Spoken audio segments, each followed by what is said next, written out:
ಮತದಾನ ಮಾಡ್ತಾರೆ ವಿಶ್ವಾಸ ನಮಗಿದೆ.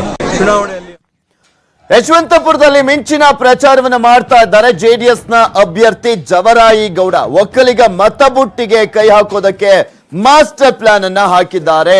ಕರ್ನಾಟಕ ರಕ್ಷಣಾ ವೇದಿಕೆ ಅಧ್ಯಕ್ಷ ನಾರಾಯಣಗೌಡ ನಿವಾಸಕ್ಕೆ ಭೇಟಿಯನ್ನ ನೀಡಿದ್ದು ಹೊಸ ಅಸ್ತ್ರವನ್ನ ಹೂಡಿದ್ದಾರೆ. ಒಕ್ಕಲಿಗ ಮತಗಳನ್ನ ಸೆಳೆಯುವಂತ ನಿಟ್ಟಿನಲ್ಲಿ ತಂತ್ರವನ್ನ ರೂಪಿಸಿದ್ದಾರೆ ಜವರಾಯಿ ಗೌಡ. ಬೈ ಎಲೆಕ್ಷನ್ ನಲ್ಲಿ ತಮಗೆ ಬೆಂಬಲ ನೀಡುವಂತೆ ಮನವಿಯನ್ನ ಮಾಡಿದ್ದಾರೆ. ಈ ಮೂಲಕ ಎಸ್ಟಿ ಸೋಮಶೇಖರ್ಗೆ ಟಕ್ಕರನ್ನ ಕೊಡೋದಕ್ಕೆ ಪ್ಲಾನ್ ಅನ್ನ ಮಾಡ್ತಾ ಇದ್ದಾರೆ. ಇನ್ನು ಪ್ರಚಾರದ ಮಧ್ಯೆನೆ ಎಸ್ಟಿಎಂ ವಿರುದ್ಧ ಗುಡುಗಿದ್ದಾರೆ ಜವರಾಯಿ ಗೌಡ. ಸೋಮಶೇಖರ್ ನನ್ನ ವೈಯಕ್ತಿಕ ವಿಷಯವನ್ನ ಪ್ರಸ್ತಾಪಿಸಿದ್ದಾರೆ. ಚುನಾವಣಾ ಫಲಿತಾಂಶ ಹೊರಬೀಳಲಿ, ಆಮೇಲೆ ಇವರನ್ನೆಲ್ಲರನ್ನೂ ಕೂಡ ಹರಾಜಾಗ್ತೇನೆ. ಈ ಕ್ಷೇತ್ರಕ್ಕೆ ಯಡಿಯೂರಪ್ಪ ಮಾತ್ರವಲ್ಲ, ಕುಮಾರಸ್ವಾಮಿ ಮುಖ್ಯಮಂತ್ರಿ ಆದಾಗಲೂ ಕೂಡ 480 ಕೋಟಿ ರೂಪಾಯಿ ಅನುದಾನ ನೀಡಿದ್ರು ಅಂತ ಟಾಂಗ್ ಕೊಟ್ಟಿದ್ದಾರೆ.